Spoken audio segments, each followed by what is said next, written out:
Messi, Lionel Messi, greatest football player in the world. Now, you know why some of you are not clapping? You think it's Ronaldo, you think it's... We can fight over that. But you're not going to win it today because I'm preaching. When you preach, one day when we give you an altar, whichever year it will be, you'll give your opinions as of whether they'll be playing or not. That'll be your issue.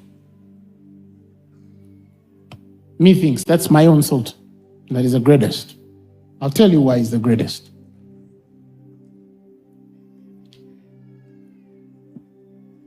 It goes beyond the football he plays. It's the aura of invisible greatness that he carries. Let me explain. I sent a video to Pastor Zach because usually some of those things, when I see them, I want to share with my pastors for our fellowship to ponder. So he was playing football. He comes off the pitch to come and sit. Now, his team benches are full of players. Now, on there is a younger player. You know those young boys who are not, they just came, they warmed, but they didn't play. Okay? So there is a young man on a chair. He sees greatness and he stands up and comes and taps Lionel Messi and said, "You can have my seat." It's the proper thing. That's how we raise our children. Okay? It is scriptural.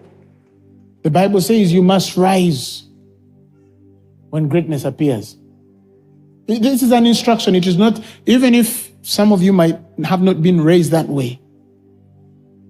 The Bible says when the hoary, white head, when somebody greater than you appears in a room, Leviticus 19:32, you shall rise before the gray-headed and honor the presence of an old man and fear your God. I am your Lord. This is an instruction.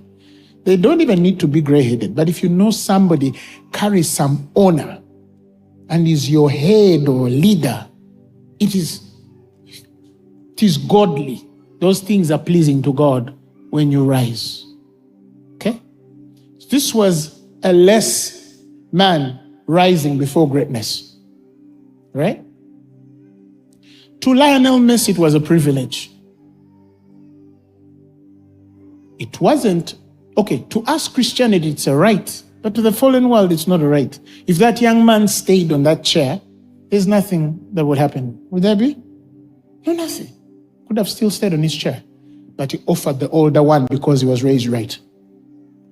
Now, Lionel Messi, if he took that chair and sat, he would not have done anything wrong because it was right for the older one to sit. Now, some of us who are African, you know it. There was even a time we're not allowed to sit on the dining table at one point. I'm not talking about these mango kids, Nakasero or Kalala. No, I'm talking about typical African men. Even dad has his own special chair.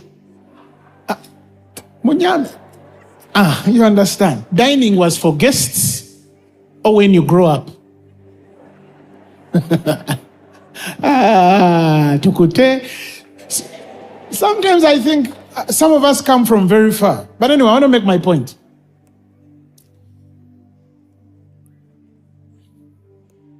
If Lionel Messi demanded the chair, he would have been a man seeking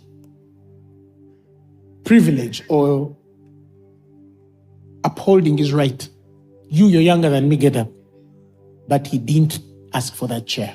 That was point number 2. Laying down your what? Your rights. In fact, he refused. That was laying down his rights. Right? Do you know what he did next? He sat down.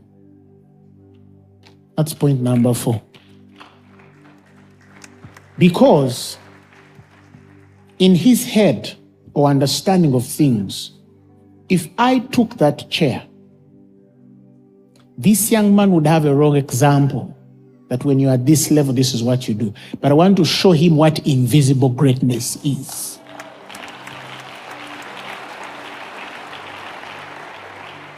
That's